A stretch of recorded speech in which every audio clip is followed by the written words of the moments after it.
जनस्वास्थ्यका मापदण्ड उल्लङ्घन गरेका कारण 77वटै जिल्लामा संक्रमण पुष्टि भएको छ।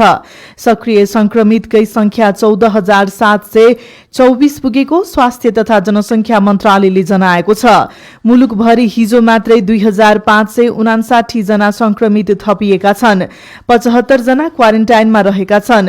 सघन उपचार कक्ष अर्थात आईसीयूमा 173 र भेन्टिलेटरमा 57 जना उपचाररत रहेका छन्। मन्त्रालयको तथ्याङ्कले सबै उमेर समूहमा कोरोना पुष्टि भएको देखाएको छ। दैनिक संक्रमणको अवस्था हेर्दा 20 देखि 29 वर्ष उमेर समूहका व्यक्ति सबैभन्दा बढ़ी संक्रमित भइरहेका छन्। मन्त्रालयका प्रवक्ता डाक्टर जागेश्वर गौतमका अनुसार बागमती र लुम्बिनी प्रदेशमा संक्रमितको संख्या निकै नै बढ़ेको छ। बागमतीका काठमाडौँ र ललितपुरमा 500 भन्दा बढ़ी संक्रमित उपचारार्थ भर्ना भएका छन्। लुम्बिनीका बाँके र रूपन्देहीमा उपचारार्थ भर्ना हुने संक्रमितको संख्या 500 नाघिसकेको छ। सीमावर्ती जिल्लामा संक्रमितको संख्या बढ्नुमा खुला सिमाना र हिर्चेक्र्याइ नै मुख्य कारक रहेको विज्ञहरूको भनाइ छ। लुम्बिनीमा कोरोना संकट बढ्दै गर्दाखेरि विज्ञहरूले भने त्यस क्षेत्रमा थप सावधानी अपनाउनको लागि सुझाव दिएका छन्। बेड खाली नहुँदा नेपालगञ्जमा कोरोना संक्रमितलाई अस्पतालहरूले भर्ना लिन सकिरहेका छैनन्। यस्तोमा लुम्बिनी कोरोना कहर प्रदेश सरकारको नियन्त्रणमै रहेको दावी गरेको छ। प्रदेश सरकारले सीआईएनसँग कुराकानी गर्दै स्वास्थ्य तथा जनसंख्या मन्त्री लीला गिरीले आफूहरू अझै पनि कोरोना संक्रमण दर नियन्त्रण गर्ने प्रयासमा रहेको बताउनुभयो। नेपालगञ्जमा अलि साह्रो भइरहेछ, त्यहाँ लकडाउन भएको अवस्था हो भने भैरुवामा पनि यसको चाप अलि बढिरहेछ। हामी सजगतापूर्वक भारतबाट आउने नागरिकहरूलाई, स्वदेशवासीहरूलाई उनीहरूको स्क्रिनिङ गरेर जाँच गर्ने र आवश्यक प्रक्रियाबाट उनीहरूको स्वास्थ्यमा परिस्थिति हेरेर उनीहरूलाई इलाज गराउने र सुझावका साथ आइसोलेसनमा राख्ने, क्वारेन्टाइनमा राख्ने त्यो हिसाबले म्यानेज गरिरहेछौँ र अहिलेसम्म हामी आफै यसलाई चाहिँ म्यानेज गरेका छौँ। स्थानीय सरकारहरू हामीसित साथमा छन्। तर नेपालगञ्जको परिदृश्य हेर्दाखेरि त बिरामीलाई चाहिँ भुइँमा राखेर उपचार गर्नु परेको, अनि आइसियू र भेन्टिलेटरहरू सबै भरिएको, खाली काहीँ पनि नभएको, अब बिरामी जाँदाखेरि भर्ना लिने स्थिति नभएको, त्यो सबै कुराहरू त त्यहीँकै चिकित्सकहरूले सामाजिक सञ्जालमा लेखिराखेको देखिन्छ। नेपालगञ्जको अवस्था त्यस्तो हुँदाखेरि हामी दाङमा र अरू जिल्ला अस्पतालहरूमा त्यसको म्यानेज गर्ने गरी योजना बनाएका छौँ र त्यसलाई तयारी त्यसरी भइरहेको छ। दोस्रो लहरको रूपमा केही दिन यता फैलिएको कोरोना भाइरसले भारतसँग सीमा जोडिएका प्रदेशहरूलाई बढी प्रभावित बनाएको छ। प्रदेश नम्बर 2 पनि कोरोनाको जोखिममा छ। कोरोना संकटबाट जोगिन प्रदेश सरकारको तयारी के छ? प्रदेश 2 सरकारका प्रवक्ता समेत रहनुभएका आन्तरिक मामिला तथा कानून मन्त्री ज्ञानेन्द्र यादवले सीआईएनसँग भन्नुभयो।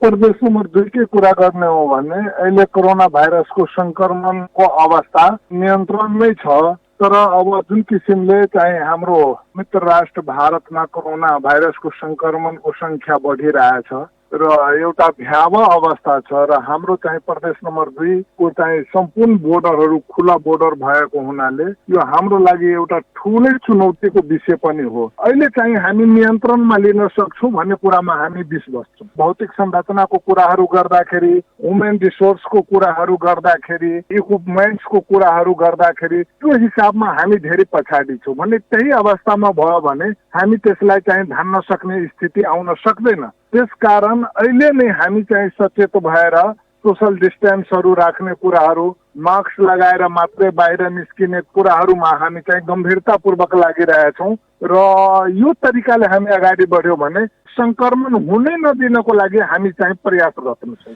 वीरगञ्जमा कोरोना भाइरस तीव्र रूपमा फैलिँदै गएको छ। पछिल्लो 2 सातामा 733 जना संक्रमित थपिएका छन्। नारायणी अस्पतालको प्रयोगशालामा चैत 27 देखि वैशाख 10 गतेसम्म गरेको परीक्षणमा यो संख्यामा कोरोना देखिएको हो। अस्पताल भरिएपछि सरकारले भने विकल्प खोज्न थालेको छ। कोरोना संक्रमणको चापका कारण कोभिड अस्पतालका बेड तथा आइसियू कक्ष भरिएपछि वैकल्पिक तयारी तीव्र पारिएको सरकारले दावी गरेको छ। स्वास्थ्य तथा जनसंख्या मन्त्रालयका अनुसार 1 महिना यता नेपालमा कोरोना संक्रमण दर ह्वातै बढेपछि उपत्यकाका कोभिड अस्पताल पनि बिरामीले भरिएका छन्।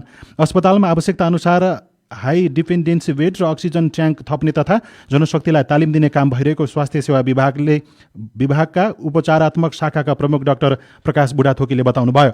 हाल स्टक रहेको अक्सिजनले 2 महिना मात्रै धान्ने अवस्था छ भने संक्रमण दर बढेपछि 4 महिनासम्म पुग्ने गरी खरिद गर्ने तयारी भइरहेको छ। यस विषयमा स्वास्थ्य तथा जनसंख्या मन्त्री हृदय त्रिपाठीले अक्सिजन उत्पादक कम्पनीसँग पनि छलफल गर्नुभएको छ।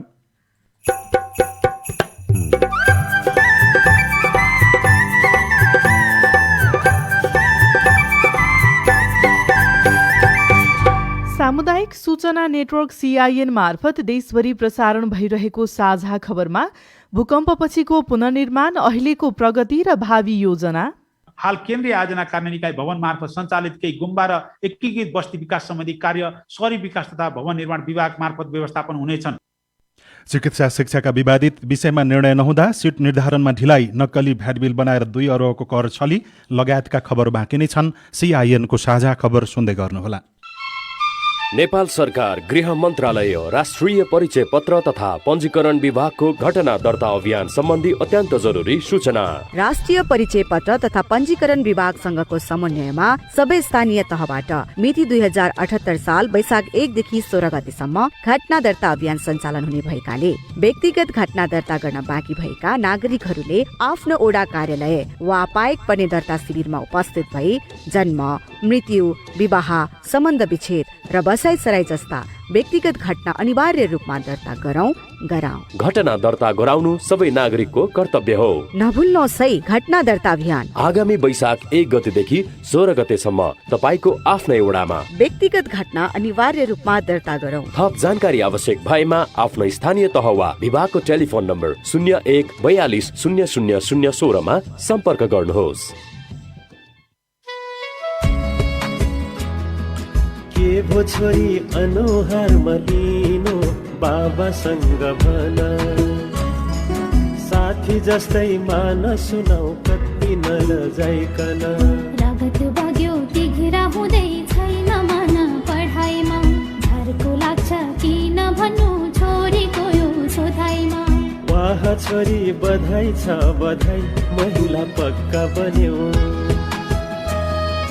सँगै बसौँ खेलौ रमाऊ, तिमी त महिनावारी भयो। पेट दुखे ढाड दुखेमा भन्नु है छोरी नलुकाऊ। कट्टु प्याड कप सप्छन् तिम्रा रोजी रोजी लगाऊ। मर्यादित महिनावारीका कुरा अब गरौँ पुरा। राधा पौडेल फाउन्डेसन र सामुदायिक सूचना नेटवर्क CIN। सामाजिक रूपान्तरणका लागि यो हो सामुदायिक सूचना नेटवर्क CIN। तपाईँ अहिले देशभरिका सामुदायिक रेडियो CINखबर.com र मोबाइल एप CIN-बाट एकैसाथ साझा खबर सुन्दै हुनुहुन्छ। अब आज काठमाडौँबाट प्रकाशित पत्र पत्रिकाहरूले प्रकाशित गरेको खबर। अन्नपूर्ण पोस्ट दैनिकको पहिलो पृष्ठमा कर्णालीका आधा बालबालिका कुपोषित शीर्षकमा खबर लेखिएको छ। कर्णाली प्रदेशका आधा बालबालिका कुपोषणबाट प्रभावित भएका छन्। यस्ता बालबालिकामा उमेर अनुसारको उचाइ नहुने अर्थात् पुड्कोपनाको समस्या देखिएको हो। प्रदेश स्वास्थ्य निर्देशनालयको तथ्याङ्क अनुसार जुम्ला, हुम्ला, मुगु र कालीकोटमा पुड्कोपनाको समस्या बढी पाइएको छ।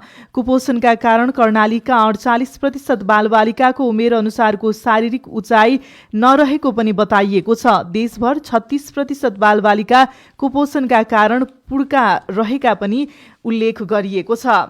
कान्तिपुर दैनिकको भित्री पृष्ठमा 4 करोडको मास्क निर्यात शीर्षकमा खबर लेखिएको छ। स्वदेशी उद्योगहरूले उत्पादन गरेको फेस मास्क निर्यात हुन थालेको छ। चालु आर्थिक वर्षको 9 महिना अर्थात् साउनदेखि चैतसम्ममा 4 करोड 14 लाख 67 हजार रुपैयाँ बराबरको फेस मास्क निर्यात भएको भन्सार विभागको तथ्याङ्कले देखाएको छ। यसमा 8,97,487 थान र 160 केजी फेस मास्क निर्यात भएको हो। मास्क कुनै थान र कुनै केजीमा निर्यात भएको विभागले जनाएको छ। नयाँ पत्रिका दैनिकले ऐन कार्यान्वयन गरिएमा 42 शैक्षिक संस्था बन्द हुने अवस्थामा शीर्षकमा खबर छापेको छ। चिकित्सा शिक्षाका विवादित विषयमा टुङ्गो नलाग्दा MBBS, BDS, नर्सिङ लगायतका स्नातक तहका कार्यक्रमको सिट निर्धारण हुन सकेको छैन। जेठ पहिलो साता एकीकृत प्रवेश परीक्षा गर्ने तयारी गरे पनि सिट निर्धारण नहुँदा चिकित्सा शिक्षा आयोगले विस्तृत तालिका समेत सार्वजनिक गर्न सकेको छैन। राष्ट्रिय चिकित्सा शिक्षा ऐनले शिक्षण संस्थाले ऐन कार्यान्वयन भएको 2 वर्षभित्र आफ्नै अस्पताल बनाउनु पर्ने व्यवस्था गरेको छ। तर 2 वर्ष बितिसक्दा पनि 42 वटा कलेजका आफ्नै अस्पताल अहिलेसम्म पनि सञ्चालनमा आएका छैनन्। चिकित्सा शिक्षाका विवादित विषयमा निर्णय नभएका कारण यो प्रभाव देखिएको हो।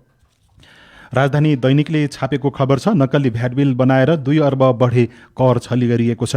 राजस्व छली विरुद्धको सरकारी कारबाही आक्रामक रूपमा अघि बढिरहे पनि अझै राजस्व छलीका घटना बाहिरिने क्रम रोकिएको छैन। राजस्व अनुसन्धान विभागले शुक्रबार हिजो एकैपटक 13वटा फर्मका सञ्चालक तथा व्यक्तिसहित 16 जना विरुद्ध 2 अर्ब 19 करोड 87,95,614 रुपियाँ राजस्व छलीको अभियोगमा उच्च अदालत पाटनमा मुद्दा दायर गरेको छ। यसरी विभागले पछिल्ला दिनमा करोडौं राजस्व छलीका मुद्दा दायर गर्दै आइरहेको भए पनि राजस्व छलीका घटना नरोकिनुलाई आशंकाको रूपमा पनि लिने गरिएको छ। यसैबीच आजको सबैजसो पत्र पत्रिकामा धरहराको आज उद्घाटन हुँदै शीर्षकमा खबर लेखिएको छ। काठमाडौँको सुन्धारामा पुनर्निर्माण गरिएको 22 तलाको धरहराको आज उद्घाटन गरिँदैछ। 2072 वैशाख 12 गतेको भूकम्पले ध्वस्त बनाएको धरहरा छेउ नयाँ निर्माण गरिएको हो। भूकम्पको 6 वर्षपछि ठडिएको धरहराको उद्घाटन आज लोकतन्त्र दिवसका अवसरमा प्रधानमन्त्री केपी शर्मा ओलीले गर्नुहुने कार्यक्रम रहेको छ। अब प्रस्तुत छ कोरोना क्याप्सुल। बाढी पहिरो खेपियो, आधी हुरी छेकियो, संसारकै विनाशकारी भुइँचालो नि जितियो। नमस्कार, म कृष्णा ताम्राकार। कोरोनाको यो 26औं क्याप्सुल हो। आजको क्याप्सुलमा 5वटा डोजहरू छन्।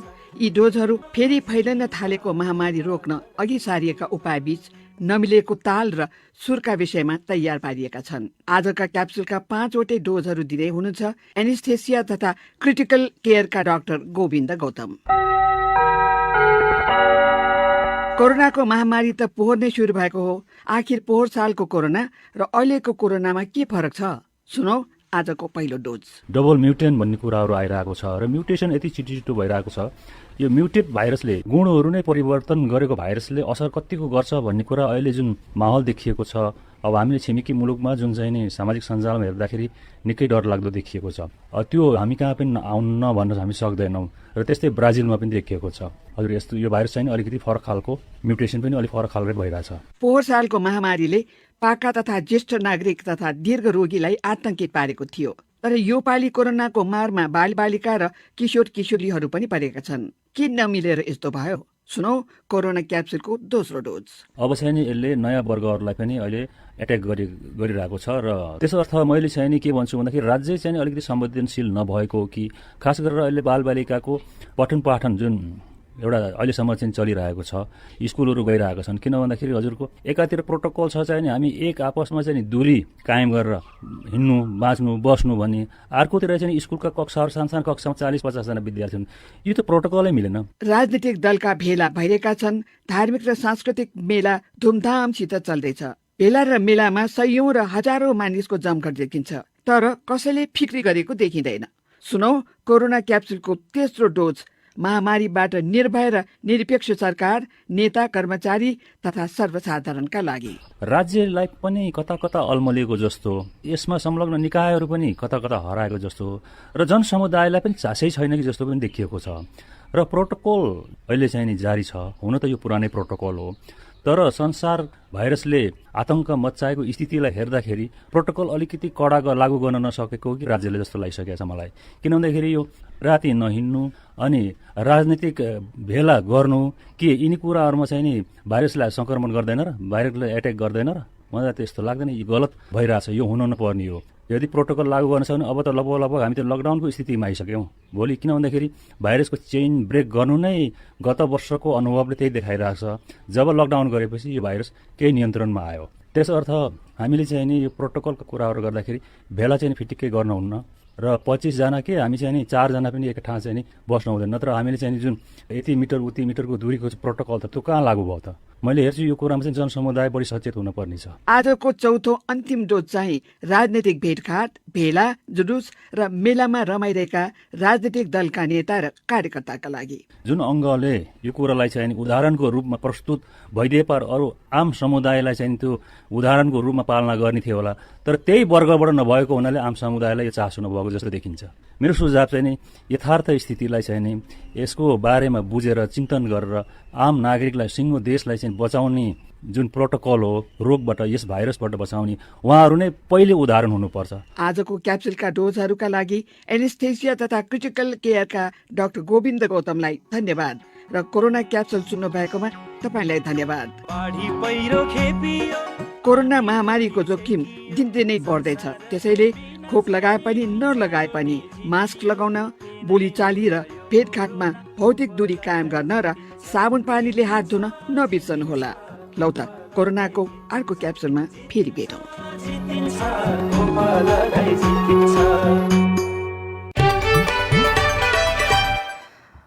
अब विदेशका खबर। भारतमा कोरोना महामारीको दोस्रो लहर सुरु भएसँगै अवस्था भयावह बन्दै गएको छ। भारतमा दैनिक कोरोना संक्रमित थपिने दर 3 लाख नागेको छ भने मृत्यु हुने दर पनि 2000 नागिसकेको छ। कोरोनाका कारण बिरामीहरूको उपचारमा समस्या हुन थालेको छ भने विभिन्न राज्यमा पनि कोरोना संक्रमणको दर बढ्दै गएपछि कडाई गरिएको छ। यसैबीच उत्तर प्रदेशमा कोरोना संक्रमणको दर बढेसँगै कर्फ्यू लगाइएको छ भने झारखण्डमा 29 अप्रिलसम्म लकडाउनको घोषणा गरिएको छ। र अमेरिकी वैज्ञानिकहरूले जोन्सन एन्ड जोन्सनको कोरोना विरुद्धको खोप पुनः प्रयोगमा ल्याउन सुझाव दिएका छन्। जोन्सन एन्ड जोन्सनले विकास गरेको कोरोना विरुद्धको खोप लगाएकाहरूमा रगतको ढिक्का बन्ने समस्या देखिएपछि रोक लगाइएको थियो। तर हिजो अमेरिकाको रोग रोकथाम तथा नियन्त्रण केन्द्रले खोपलाई पुनः प्रयोग गर्न सकिने भन्दै सिफारिस गरेको हो। अब खेल खबर। काठमाडौँमा जारी त्रिकोणात्मक T20 क्रिकेट सिरिजको फाइनलमा आज नेपालले नेदरल्यान्डसँग प्रतिस्पर्धा गर्दैछ। टियु क्रिकेट मैदान कीर्तिपुरमा नेपालले उपाधिका लागि नेदरल्यान्डसँग खेल्न लागेको हो। फाइनल खेल अपराह्न 1:45 बजे सुरु हुनेछ। कोरोना महामारीपछि पहिलो अन्तर्राष्ट्रिय प्रतियोगिताको फाइनल खेल्न लागेको नेपाल उपाधि जित्ने लक्ष्यमा हुनेछ। नेपालमा पहिलो पटक आयोजना हुन लागेको फ्रेन्चाइज फुटबल प्रतियोगिता नेपाल सुपर लिग आजदेखि काठमाडौँमा सुरु हुँदैछ। त्रिपुरेश्वर स्थित दशरथ रङ्गशालामा हुने प्रतियोगिताको उद्घाटन खेल काठमाडौँ रेजर्स फुटबल क्लब र ललितपुर सिटी फुटबल क्लब बीच हुने आयोजक नेपाल स्पोर्ट्स एन्ड इभेन्ट म्यानेजमेन्टले जानकारी दिएको छ। र भारतमा जारी आइपिएल क्रिकेट अन्तर्गत हिजो भएको खेलमा पन्जाब किङ्सले मुम्बई इन्डियन्सलाई 9 विकेटले पराजित गरेको छ। चेन्नईमा भएको खेलमा मुम्बई इन्डियन्सले दिएको 132 रनको विजय लक्ष्य पन्जाबले 17 ओभर 4 बलमा 1 विकेटको क्षतिमा भेट्टायो। पुनर्निर्माणमा भौतिक पूर्वाधारमा कति प्रगति? रेडियो रिपोर्ट, अरू खबर र कार्टुन पनि बाँकी नै छ। CIN को साझा खबर सुन्दै गर्नुहोला। भूमि सम्बन्धी समस्या समाधान आयोगको अनुरोध। भूमि सम्बन्धी समस्या समाधान आयोगले स्थानीय तह मार्फत सूचना प्रकाशन गरी भूमिहीन दलित, सुकुम्बासी र अव्यवस्थित बसोबासीको लगत संकलन गरिरहेको छ। भूमिहीन, सुकुम्बासी र अव्यवस्थित बसोबासीलाई सम्बन्धित स्थानीय तहमा सम्पर्क गरी लगत संकलनको सहयोग लिई आयोगले तोकेको ढाँचामा निवेदन दिनुहुन अनुरोध छ। निवेदन फारम भर्दा सही विवरण र प्रमाण पेश गरौं। झुटो विवरण पेश गरेमा कानून बमोजिम कारबाही हुनेछ। कानून बमोजिम निवेदन दिन पाउने भूमिहीन, सुकुम्बासी वा अव्यवस्थित बसोबासीको निवेदन सम्बन्धित वडा कार्यालयले दर्ता नगरेमा समयमै जिल्ला समितिमा गुनासो पेश गर्न सकिनेछ। कानूनले तोकेको क्षेत्रफल भन्दा बढी जग्गा उपयोग गर्दै आएका भूमिहीन, सुकुम्बासी र अव्यवस्थित बसोबासीले त्यस प्रकारको जग्गा कुनै पनि तरहले लेनदेन गर्न पाइने छैन। त्यस्तो गरेको पाइएमा लिने दिने दुवैको जग्गा रोक्का राखिनेछ। आयोगको कामका बारेमा गुनासो भए वा जानकारी चाहिएमा कार्यालय समयभित्र टोल फ्री नम्बर 166001 35444 मा सम्पर्क गर्न सकिनेछ। सामाजिक रूपान्तरणका लागि यो हो सामुदायिक सूचना नेटवर्क CIN। साझा खबरमा अब भूकम्पपछि पुनर्निर्माणका कुरा। नेपालमा विनाशकारी भूकम्प गएको भोलि 6 वर्ष पुग्दैछ। 6 वर्षमा भूकम्पले भत्काएका मध्ये 93% निजी आवासको पुनर्निर्माण सकिएको छ। आगामी पुसमा प्राधिकरणको अवधि सकिँदै गर्दा पुनर्निर्माणका बाँकी काम कसरी पूरा हुन्छन्? भूकम्प प्रभावित 32 जिल्लाका अनुदान सम्झौता भएका 8,11,754 मध्ये 6,38,505 वटा अर्थात् 78.66% निजी आवासको पुनर्निर्माण सकिएको छ। 58,650 निजी आवास निर्माणको काम भने सुरु भएको छैन। राष्ट्रिय पुनर्निर्माण प्राधिकरण गठन भएको 5 वर्ष 4 महिनामा निजी आवास निर्माणको काम प्राथमिकतामा पर्यो। तर ऐतिहासिक र पुरातात्विक सम्पदाको पुनर्निर्माण भने सन्तोषजनक छैन। भत्किएका 920 मध्ये 493 को पुनर्निर्माण सम्पन्न भएको छ। 288 सम्पदाको पुनर्निर्माण जारी छ भने 139 को निर्माण कार्य सुरु भएको छैन।